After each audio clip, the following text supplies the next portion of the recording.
Bonjour à tous.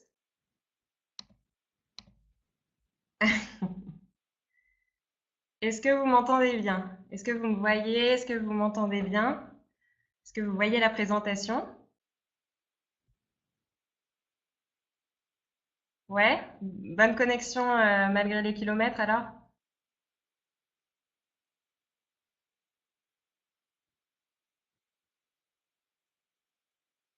Ok,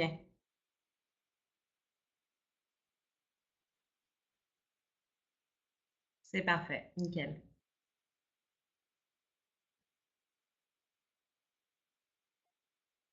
Bon bah alors on va commencer. Peut-être d'autres personnes vont nous rejoindre, hein. Par la suite, on va voir. Alors, du coup, bienvenue. Bienvenue, moi c'est Solène, je m'appelle Solène. Je vous parle depuis Lima, la capitale du Pérou. Je travaille au sein de l'agence Terra Pérou. Ça fait à peu près 2-3 ans maintenant que je suis au Pérou. J'ai commencé par un échange universitaire et finalement je suis restée. Je suis jamais vraiment trop partie. Et aujourd'hui, du coup, j'ai le grand plaisir de vous parler du Pérou en famille, faire des voyages en famille au Pérou.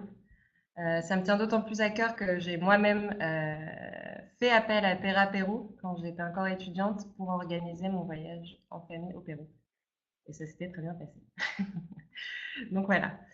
Alors, simplement pour remettre voilà, en place les choses, ce webinaire, il fait partie d'une série de webinaires spécial Pérou avec différentes thématiques. On a eu avec ma collègue Mélissa il y a quelques semaines un webinaire spécial le Pérou chez l'habitant, parce que c'est un pays où le tourisme communautaire c'est très fortement développé. Donc voilà, il y a énormément de choses à faire là-dessus. Vous pouvez le revoir en replay sur la plateforme de Together et aussi sur la chaîne YouTube. Et à venir aussi, le dernier webinaire de notre série de webinaires, ce sera spécial trek et aventure au Pérou, parce qu'il y a énormément de choses à faire là-dessus dans ce beau pays. Voilà. Bonjour également, Isabelle. Alors, une petite introduction déjà sur notre agence, Terra Pérou.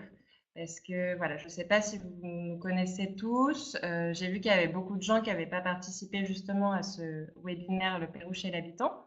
Donc, pour vous expliquer un petit peu, on est une agence locale et francophone. On a 18 ans d'expérience.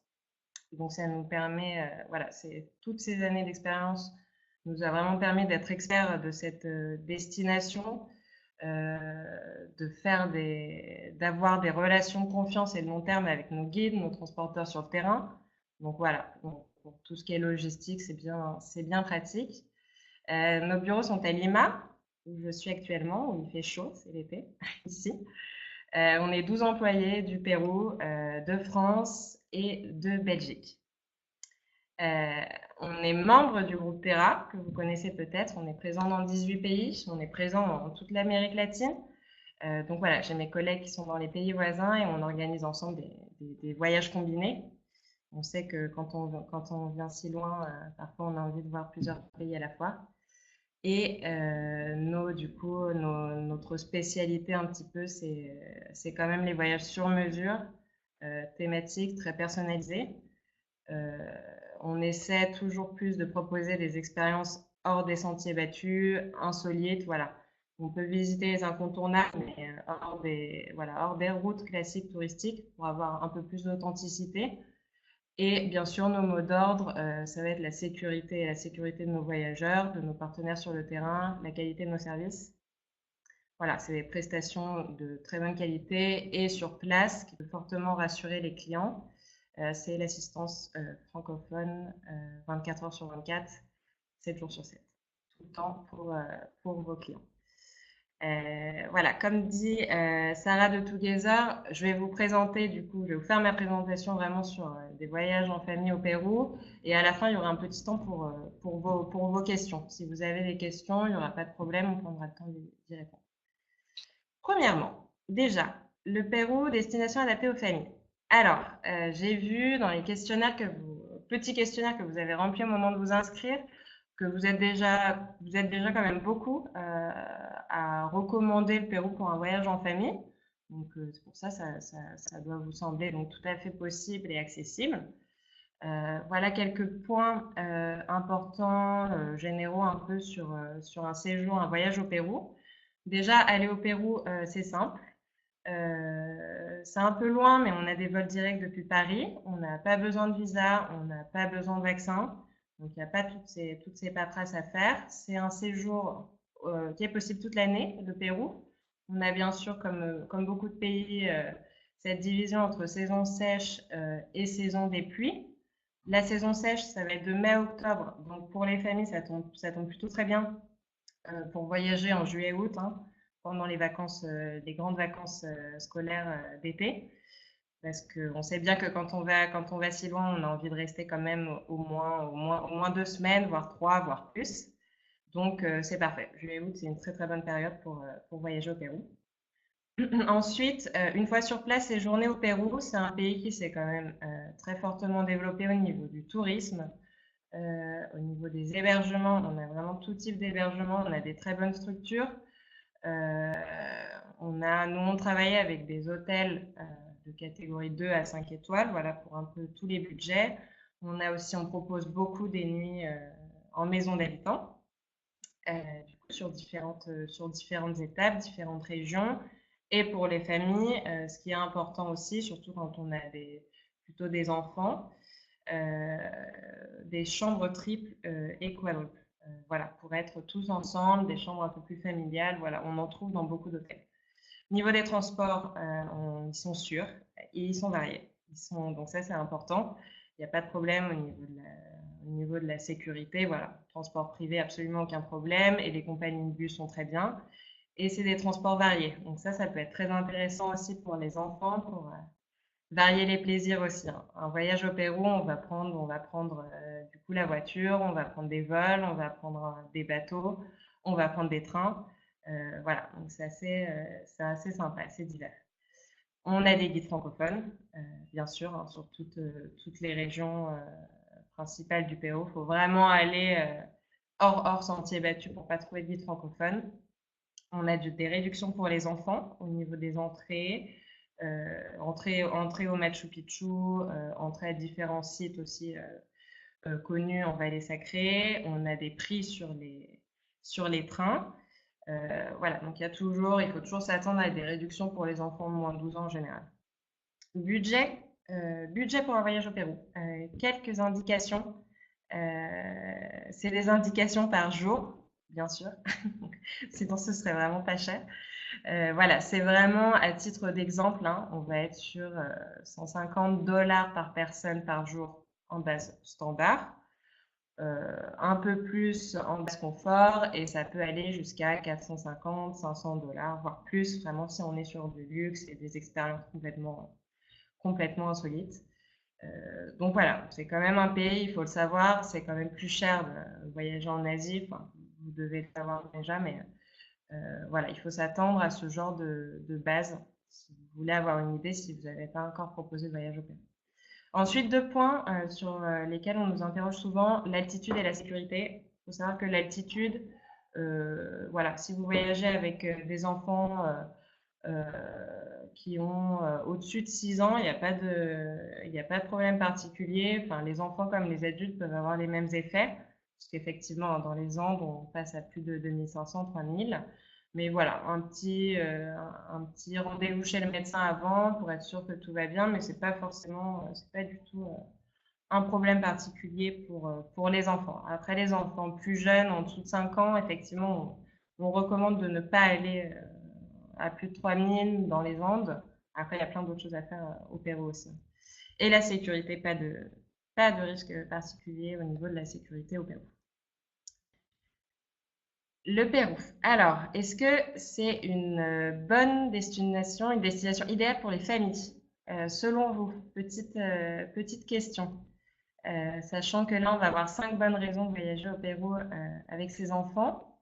Je ne sais pas si vous, vous voyez déjà, vous pensez à des raisons en particulier pourquoi aller au Pérou avec des enfants. Qu'est-ce qui va plaire avec ses enfants, ses adolescents? Pourquoi vous irez recommander un voyage au Pérou aux familles?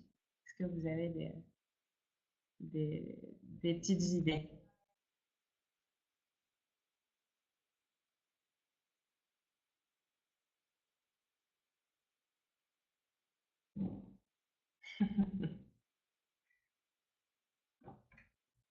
Sachant que moi, je vais vous présenter un peu 5 bonnes raisons, 5 bonnes raisons très, très, très générales. Tout à fait.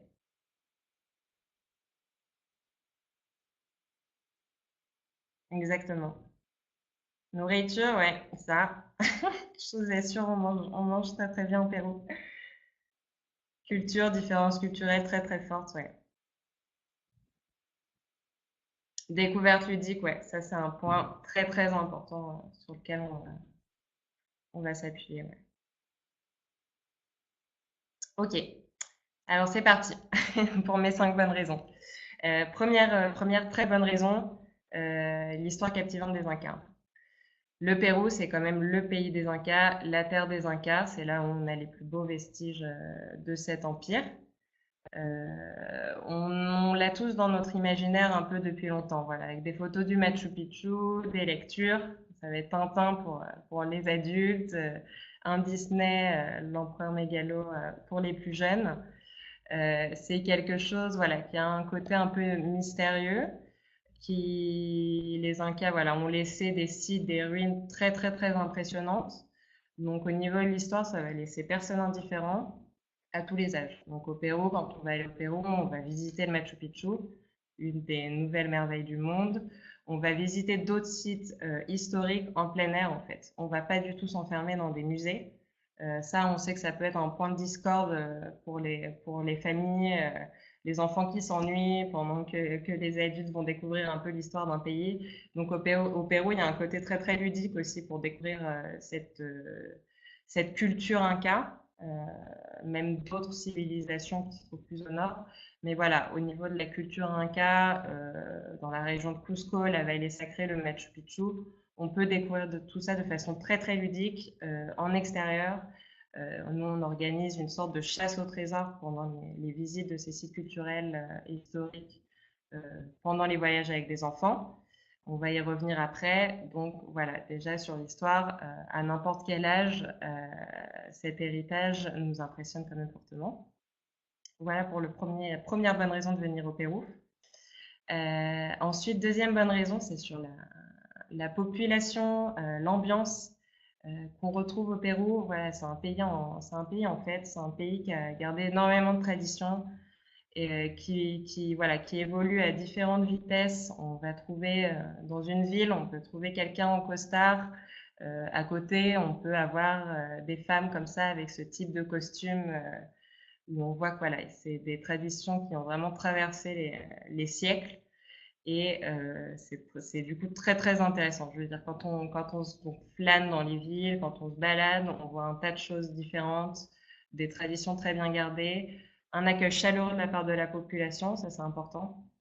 Les gens sont souriants ici, ils sont habitués aux touristes.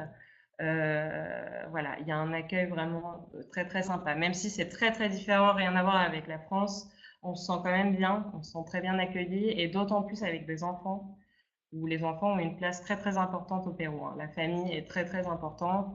On voit des enfants très souvent, donc c'est vrai que quand on voyage avec des enfants, je pense que ça crée en plus des passerelles finalement, plus que si on n'était que entre adultes. On a un accueil qui est encore plus fort, plus chaleureux. Voilà pour la deuxième bonne raison. Troisième bonne raison, euh, les paysages.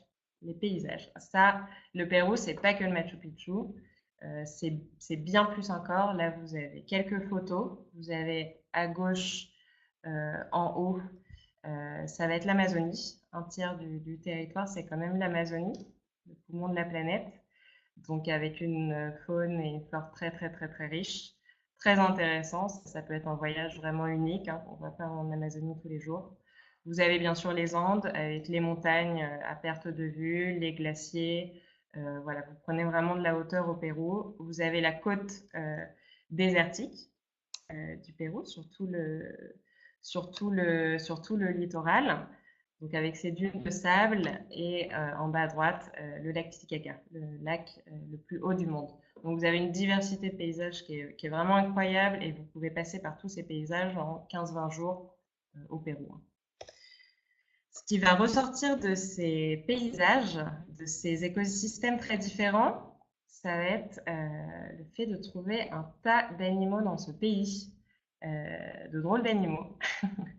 C'est-à-dire que voilà, là, vous avez par exemple les fameux lamas, alpacas à gauche qu'on trouve dans les Andes. On en voit vraiment partout hein, quand on voyage dans les Andes au Pérou. Vous avez un condor, vous avez les animaux du coup de la jungle amazonienne. Voilà, tous les jours, vous croisez des animaux que vous n'avez pas du tout l'habitude de voir. Donc, c'est quand même super intéressant. C'est très, très amusant pour les enfants comme pour les adultes. Hein. Euh, vraiment, on n'est pas dans des zoos, c'est en pleine nature et il y a une diversité aussi d'animaux qui est très, très sympa. Et enfin, euh, cinquième raison, du coup, qui fait le lien entre toutes les raisons précédentes, c'est qu'on a des activités ludiques pour en profiter à 100% avec les enfants. Du coup, tous les jours, voilà, chaque journée va apporter un peu son lot de surprises, son lot d'aventures, d'adrénaline, d'apprentissage, que ce soit des activités sportives. Là, vous avez du buggy dans le sable, du kayak. En bas à gauche, vous avez le matériel un peu qu'on utilise pour faire la chasse au trésor, pour faire un peu l'explorateur dans la région, sur la trace des Incas, on va dire ça. On propose des cours de cuisine, une initiation aussi à tout ce qui est tissage, des spectacles. Voilà, il y a énormément de choses à faire pour les enfants qui vont plaire en fait aux petits comme aux grands. Beaucoup, beaucoup d'aventures et d'apprentissage pour un voyage au Pérou. Voilà nos 5 bonnes raisons pour nous de venir avec des enfants. Il ne faut vraiment pas hésiter, c'est forcément un pays un voyage qui va laisser des souvenirs un peu inoubliables et uniques qu'on ne va pas trouver dans d'autres pays. Voilà. Alors, maintenant, pour que ce soit un peu plus concret, j'aimerais vous présenter en fait un peu un circuit type avec des étapes types, un itinéraire type pour un voyage en famille au Pérou. Voilà une petite carte en fait. On va surtout se concentrer sur le sud du Pérou. C'est l'occasion de découvrir un peu ce qu'on appelle les incontournables du Pérou en famille. Pour un premier voyage, du coup, c'est vraiment super. Les petits comme les grands vont en apprendre beaucoup. On va commencer avec Lima, la capitale. C'est le point d'arrivée et de départ. Hein. C'est là où il y a l'aéroport international pour les vols transatlantiques. Donc, on arrive à Lima. Qu'est-ce qu'on a à faire à Lima? Lima, c'est un tiers de la population péruvienne. C'est une capitale énorme. C'est un paradis gastronomique. Je ne sais pas si vous savez tous, hein, mais c'est quand même le Pérou est réputé mondialement pour sa gastronomie. Et à Lima, on trouve des super restaurants. C'est l'occasion de se faire un super dîner en famille. On sait que, voilà, en général, le marché francophone, les Français, on aime beaucoup manger. Donc au Pérou, on ne sera pas du tout déçu là-dessus. C'est franchement un pays moi, enfin voilà, la France et le Pérou, c'est pour moi les pays où on mange le mieux. Activité en famille. Qu'est-ce qu'on va faire à Lima pour quelques jours? Il y a plusieurs choses à faire. Donc, il y a des excursions gastronomiques qu'on peut faire. On peut faire un atelier spécial pour les enfants pour créer sa propre barre de chocolat au Choco Museo. Voilà, pour voir le processus, processus de fabrication du chocolat par du cacao, c'est très très intéressant, très très ludique. On peut se balader en vélo, on peut aller à un parc qui s'appelle le parc de la Réserve le soir, qui a un super spectacle avec des jeux de lumière, des jets d'eau, couleurs, musique sur l'histoire du Pérou. Donc c'est une très très belle introduction à ce qu'on va voir dans ce beau pays pour les enfants. Voilà quelques idées à Lima déjà pour occuper les premiers jours et s'habituer, s'acclimater enfin, se remettre du décalage horaire, tout ça. Il y a des choses à faire à Lima. Ça vaut quand même le coup d'y rester un petit peu. Ensuite, après Lima, où est-ce qu'on va aller? On peut aller sur la côte pacifique, au sud de Lima, 4 heures de Lima, dans la région de Paracas. Vous connaissez peut-être déjà. Voilà, sur la carte, c'est ici, donc on reste en bord d'océan. Là, qu'est-ce qu'on va faire sur la côte pacifique? Quelques petites photos. On va, alors la côte pacifique, déjà en général c'est toujours ensoleillé, on va pouvoir faire de l'activité d'aventure, on va pouvoir se détendre aussi, on a des beaux hôtels avec piscine qui peuvent plaire aux enfants, aux adolescents, on ne pense pas forcément à ça quand on va au Pérou. On a des activités, encore une fois, totalement insolites. Là, il y a quelques photos. Par exemple, vous pouvez vous baigner, faire du paddle, faire du kayak dans un oasis au milieu des dunes de sable. Voilà, dans un oasis naturel, c'est quelque chose d'un peu improbable.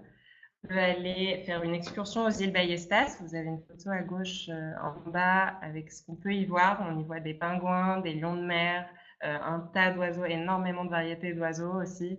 Donc c'est plutôt une expérience assez sympa le matin. Ça dure à peu près 2 heures cette excursion aux îles Ballestas. Donc l'occasion de voir les animaux qu'abrite le Pérou. Et en bas à droite, on peut faire du buggy. Là, c'est cette petite voiture dans les dunes de sable pour un peu d'aventure et prendre ses bosses comme ça dans les dunes. Voilà, donc ça c'est sympa pour commencer un séjour au Pérou. Ensuite, moi, ce que je vous propose, c'est de prendre l'avion et d'emmener vos clients, vos familles en Amazonie. Parce que là, c'est au niveau des animaux, c'est très très intéressant. C'est vraiment une expérience inoubliable par rapport à ce qu'on voit.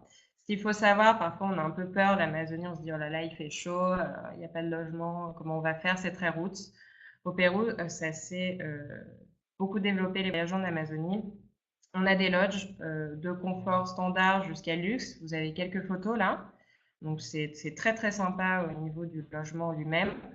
Vous avez des excursions du coup en petits groupes encadrés avec des cadres, avec des guides spécialisés. On a beaucoup de guides francophones. En général, il n'y a pas de problème. Oui, bien sûr, il n'y a pas de problème pour vous envoyer la présentation. Donc voilà, en Amazonie, ce qu'on va faire, là, c'est vraiment partir à l'aventure. On va enfiler ses bottes, armer ses jumelles à son cou et on va partir pour des balades de jour comme de nuit, des balades nocturnes aussi qui sont très sympas pour découvrir vraiment les animaux de la jungle. Et pour vous donner des exemples, voici quelques photos de ce qu'on y trouve. Type d'animaux. Il ne faut pas avoir peur des animaux, il ne faut pas avoir peur des insectes. Mais voilà, c'est vraiment hyper intéressant. C'est très émouvant aussi de voir ce genre d'animaux en fait dans leur environnement naturel. Vous avez des serpents, des crocodiles, des oiseaux, des perroquets, des singes. Il y a la photo d'un jaguar là que vous voyez. C'est moi-même qui ai pris cette photo lors d'un voyage de reconnaissance. Donc vraiment, vraiment, c'est pas une blague. On voit ces animaux assez facilement en restant 3-4 jours en Amazonie. On peut voir une diversité d'animaux comme ça qu'on va pas voir ailleurs. Voilà, donc c'est vraiment une expérience unique d'aller en Amazonie avec les enfants. Ça va beaucoup plaire. Après, en plus, on a des loges qui proposent vraiment des activités spéciales enfants. Oui, bien sûr, il y a des moustiques, mais voilà, avec de l'anti-moustique, tout, tout se passe bien.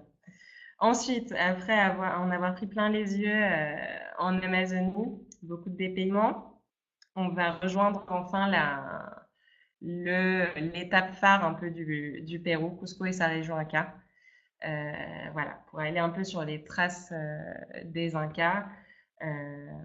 Donc ça, pour vous montrer sur la carte, vous avez du coup, depuis l'Amazonie ou depuis n'importe quel endroit, Cusco, c'est plutôt très facile à rejoindre. Là, c'est là sur la carte. Il y a des vols qui partent de toutes les villes principales du Pérou.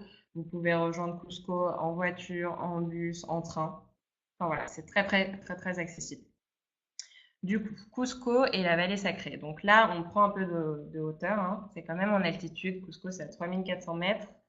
Et les sites en vallée sacrée, c'est un peu plus bas. Nous, on fait bien attention pour toute la famille, que ce soit les enfants, les adolescents, les parents en fait, et les grands-parents. On fait attention à faire une acclimatation bien progressive à l'altitude. Parce que la clé, le secret de résister un peu à l'altitude, c'est de s'acclimater progressivement. Donc, par exemple, on va proposer d'abord des nuits en vallée sacrée avant de rejoindre la ville de Cusco, pour y aller doucement. Les activités en famille dans la région. Alors nous, on fait du service privé, vraiment dans cette région qui est très très importante culturellement, historiquement. C'est important d'avoir des excursions de qualité avec des guides compétents. Et ce qu'on va faire en famille, donc comme je vous disais auparavant, nous, on va prévoir une chasse au trésor pour rendre la découverte de l'histoire de cet empire un peu plus ludique, un peu plus sympa, donc avec des énigmes, avec des choses qui vont être cachées sur les sites pour retrouver, voilà, jouer vraiment à l'explorateur sur ces sites incroyables, sur les ruines, aux salines de Maras que vous voyez là en photo, sur le site du Machu Picchu. Ensuite, qu'est-ce qu'on a d'autre dans la région? C'est une région aussi avec énormément de petits villages, de communautés. Il y a des marchés colorés. Vous pouvez encore une fois expérimenter un peu la gastronomie péruvienne. On a des ateliers pour créer sa propre empanada, pour prendre son déjeuner à la pachamanca, qui est une façon de cuire à l'étouffer dans la terre. Donc, ça, c'est encore une fois, je pense, quelque chose qu'on voit pas en France. Donc, encore un tas d'expériences vraiment nouvelles, d'activités nouvelles pour tout le monde, en fait, hein, toute la famille. Et c'est aussi, bien sûr, la région de Cusco, la région des Andes. C'est parfait pour un tas d'activités sportives en famille. Du quad, du VTT, des balades à cheval, du rafting, de la tyrolienne, de la via ferrata. Voilà quelques photos. Il y a parmi les plus beaux treks au monde dans cette région-là aussi, hein, au Pérou, des superbes lagunes, des glaciers. Donc voilà, pour se défouler, profiter vraiment d'être dehors, profiter de la nature, en plus de tous les sites culturels et historiques, c'est une super région. On peut y rester une semaine, voire plus. Si on a du temps, il y aura toujours plein de choses à faire tous les jours. Petit aparté sur les moyens de transport. Comme on en parlait au début, on a différents moyens de transport et on a des trains assez mythiques au Pérou. On a des trains en vallée sacrée, notamment pour rejoindre le Machu Picchu, où là, à bord, en plus, vous avez plusieurs activités. Vous avez des spectacles de danse, donc c'est sympa pour les enfants. Ils peuvent déambuler aussi dans les wagons, voilà, ça change de la voiture. Et vous avez aussi des trains qui font le trajet entre Cusco et Puno. Puno qui est la ville du coup à côté du lac Titicaca, autre région phare quand même du Pérou. Vous pouvez prendre ça vous pouvez prendre un train au lieu de prendre une voiture ou un bus. Les paysages sont vraiment magnifiques et il y a plusieurs activités à bord, voilà, pour que ce trajet qui est quand même de 10 heures soit passe vite avec différentes choses à faire en chemin. Et du coup, donc après Cusco et la région des Incas, l'idée ce serait de rejoindre le lac Titicaca, qui est encore plus haut, le lac le plus haut au monde, à 3800 mètres, et le lac Titicaca, donc qui se partage entre le Pérou et la Bolivie, c'est quand même un lac du coup très très beau, avec encore une fois des beaux paysages, des paysages différents. C'est un lac, c'est très tranquille au niveau des îles qu'on y trouve. Voilà, c'est un peu rechercher la tranquillité et aussi là le contact avec les habitants. L'échange interculturel, c'est le lac Titicaca, c'est quand même là où on a énormément de touristes communautaires. Sur les îles, vous dormez en maison d'habitants, vous avez pas d'hôtel ou très très très très peu. C'est plutôt des hôtels dans ce cas-là de luxe. Euh, voilà, donc c'est vraiment le moment de se poser un peu après un voyage riche en émotions, se reposer et partager du temps avec des familles. Encore une fois, quand on voyage avec des enfants, il y a une grande différence. Euh, c'est beaucoup plus facile. La barrière de la langue, par exemple, entre enfants péruviens, enfants français, franchement, j'en ai vu, ça n'a pas l'air de déranger les enfants. Donc, c'est vraiment les liens se tissent en plus facilement, je pense, quand on vient en famille avec les communautés. Comme je vous disais, il y a énormément d'enfants au Pérou, vous en voyez partout.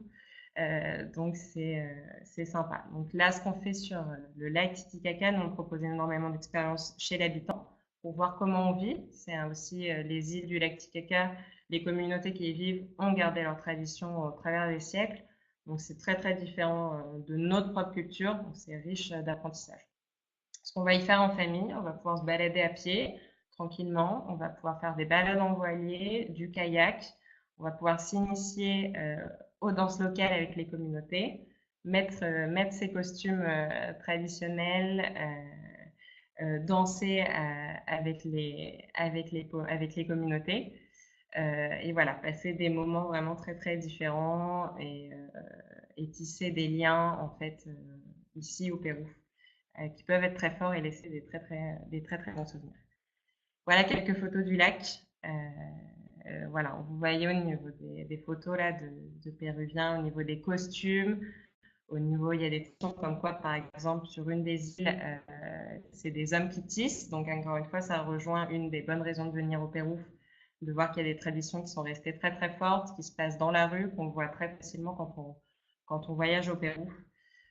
Et voilà, je pense que vous pouvez sentir tout de suite la tranquillité et le calme qu'on va trouver là-bas sur ce lac. Ce sont sur aux îles Ouro, ces îles flottantes artificielles qui sont assez curieuses. Oui, bien sûr, on propose. Voilà un peu sur des étapes un peu phares qu'on peut faire pour un voyage en famille au Pérou. Voilà l'itinéraire de nouveau. Commence à Lima, un peu d'aventure, d'adrénaline sur la côte pacifique au soleil. Beaucoup de surprises, d'émotions en Amazonie aussi, à la rencontre de la vie sauvage de la jungle. Ensuite, un peu d'histoire et de culture dans la région de Cusco. Et pour finir en beauté, le lac Titicaca, avec de super paysages et des communautés très très très accueillantes qui seront vraiment ravies d'accueillir des familles. Voilà un peu une image de ce qu'on peut faire en famille au Pérou. C'est sympa de venir en famille au Pérou. Chaque journée sera très très différente, que ce soit sur les transports, les découvertes, les activités. Il y a un tas de choses à faire. C'est un pays qui, pour nous, est tout à fait adapté à des voyages avec des enfants, des adolescents. En général, ça plaît à tout âge. Voilà pour ma présentation. Je ne sais pas si vous avez quelques petites questions auxquelles je pourrais potentiellement répondre. Alors, Pérou et Colombie, ça va être difficile par le lac Titicaca. Ce serait plutôt Pérou et Bolivie. Du coup, comme c'est Pérou et la Bolivie qui se partagent le lac, mais dans ce cas-là, pour un Pérou-Bolivie, oui, tout à fait. C'est vraiment le lac Titicaca, ça va être vraiment un passage frontière en fait.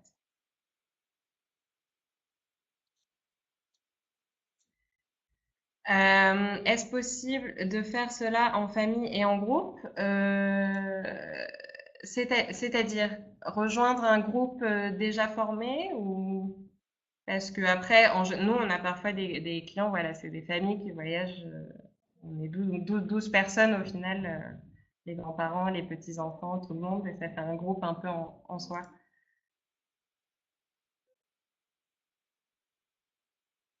Au niveau un groupe de 40 personnes avec des familles comprises, ça peut se faire, oui, si on organise des voyages pour des groupes, oui. Avez-vous déjà reçu des clients anti-françaises? À ma connaissance, moi personnellement, non, mais peut-être que des collègues, oui. En tout cas, il n'y a pas de, on n'est pas du tout contre, hein, au contraire. Donc, il n'y a pas de problème pour nous envoyer des clients des Antilles.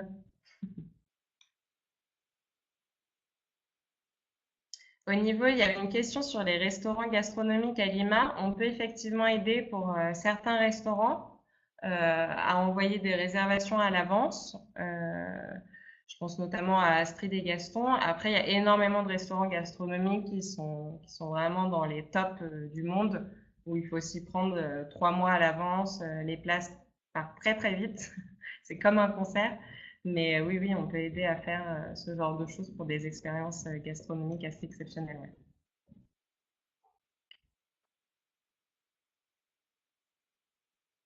Alors ça, pour paiement depuis la France, oui, ça c'est sur nos process un peu de vente, oui.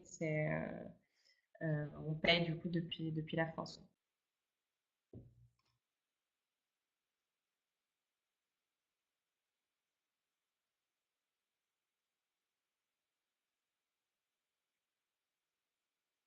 Je sais pas si vous avez d'autres questions aussi, s'il y a des choses que vous n'avez pas forcément compris ou d'autres questions sur des activités possibles.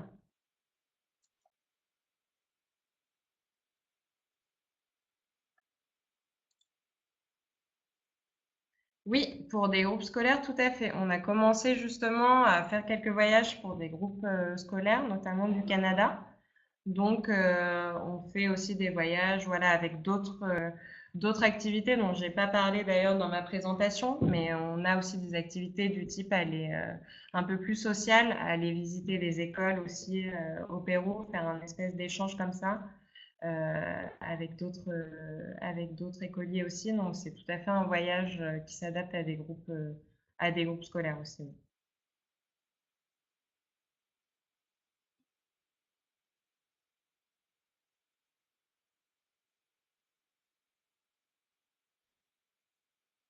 Oui, on en propose pour des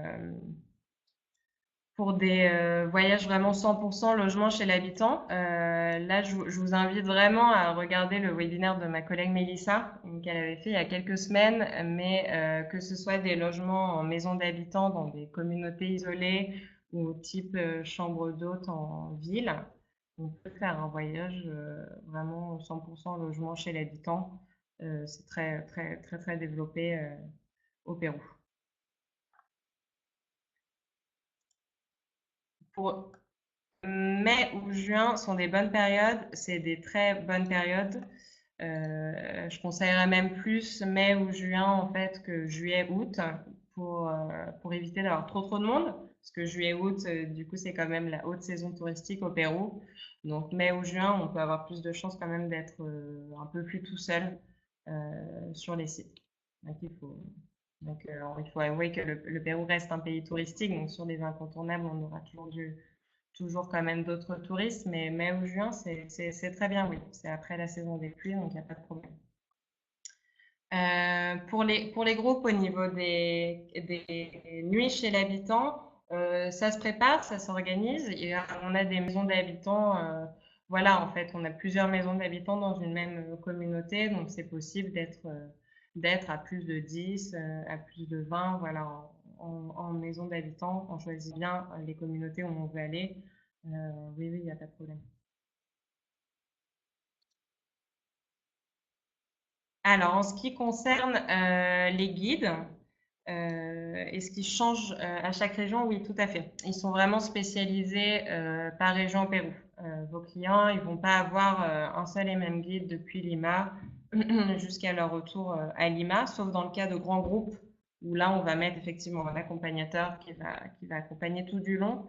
Mais sinon, pour vraiment les visites, on va avoir quelqu'un de différent dans la région de Cusco, en Vallée Sacrée. Ça va être une autre personne sur le lac Titicaca. Sont vraiment des gens, des guides locaux qui viennent en général du coup de la région qu'ils font visiter et qui sont vraiment spécialisés dans leur domaine et dans leur région, quoi. Et pareil, on n'a pas de chauffeur guide au Pérou d'ailleurs. Le chauffeur est une autre personne.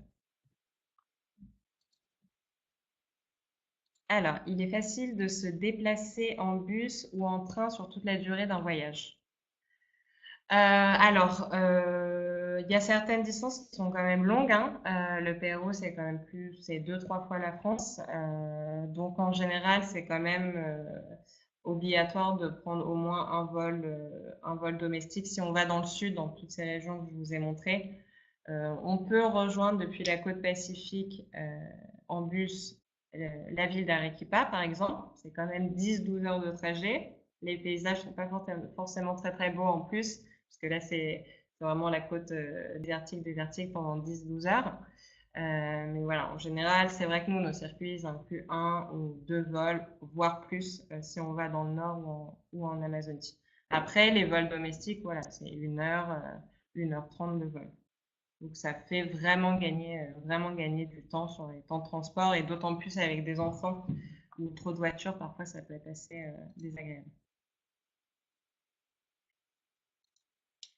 La bonne taille, ça dépend. Après, tout est possible. À voir, ça serait à nous demander directement, mais quelle est la bonne taille?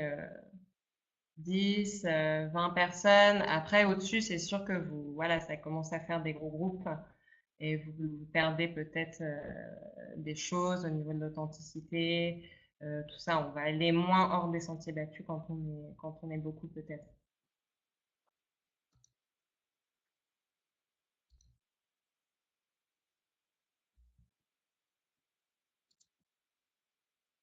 Alors, sur le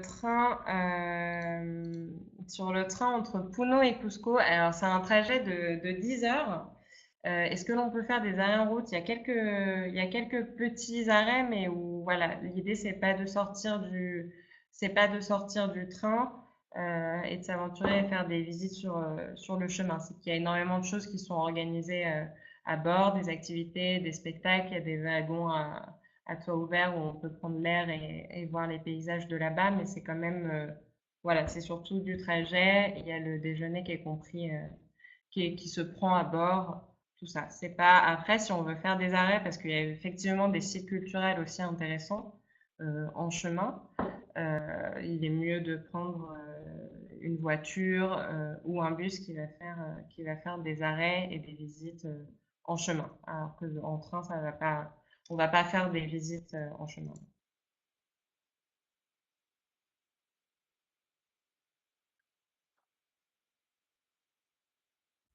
Et on peut pas prendre qu'une portion, c'est-à-dire s'arrêter. Le train, il dure, ce trajet entre Pune et Cusco va durer 10 heures et on peut pas s'arrêter en chemin. Il n'y a pas d'arrêt vraiment, on peut pas sortir du train, non. Mais non, c'est directement pour rejoindre Puno ou Cusco dans l'autre sens. Ça dépend dans quel sens on le prend, mais si on prend ce train des Andes, effectivement, c'est un trajet direct.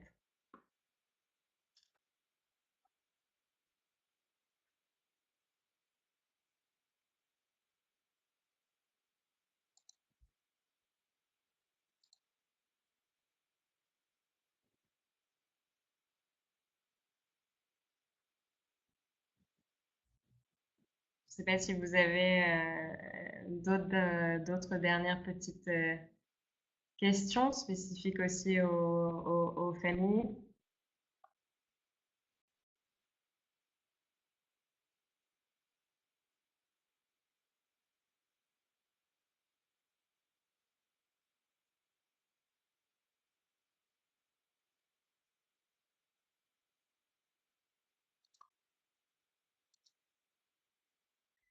Alors, vous traitez l'accueil sportif autour d'événements type compétition mondiale, Ironman, marathon, trek. Euh, C'est-à-dire, après, il y a des événements sportifs qui se passent vraiment au Pérou. Là, cette année, à Lima, par exemple, on va avoir des Jeux panaméricains. On a eu le Dakar là récemment. On a des clients, par exemple, qui sont venus pour découvrir le Pérou tout en suivant le Dakar. Euh, c'est possible, ça dépend de la période, le timing. Après, effectivement, sur tout ce qui est aventure, trek, tout ça, ce seront mes collègues au prochain webinaire qui sera spécial trek et aventure qui vont vous en dire plus aussi là-dessus. Après, nous, justement, pour revenir aux familles, il faut faire attention aussi à ça. On prévoit des treks qui peuvent être de 3 jours à 7 jours qui sont quand même difficiles, hein. Il faut bien prendre conscience qu'il y a quand même des treks, ça demande un certain effort physique. Après, voilà, justement, spécialement pour les enfants, les adolescents qui peuvent parfois ne pas spécialement aimer marcher, on a aussi des treks à la journée, juste le matin, juste l'après-midi, de 2 jours. Voilà, il y a différentes durées, différents niveaux aussi. On fait bien attention à ça aussi au niveau, l'endurance physique et tout ça en fonction de chacun. Surtout avec l'altitude en plus, c'est important.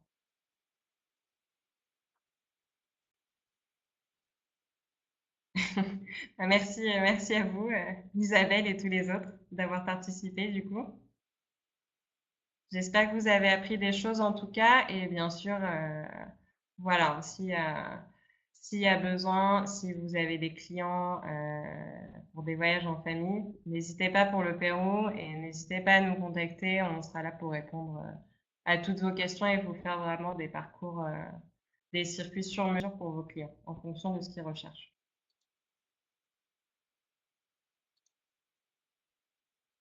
Merci, merci à vous tous. Super.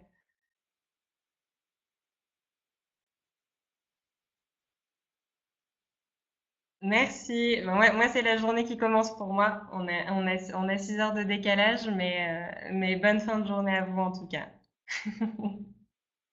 Et bon courage à vous pour le froid, pour ceux qui sont en France, du coup.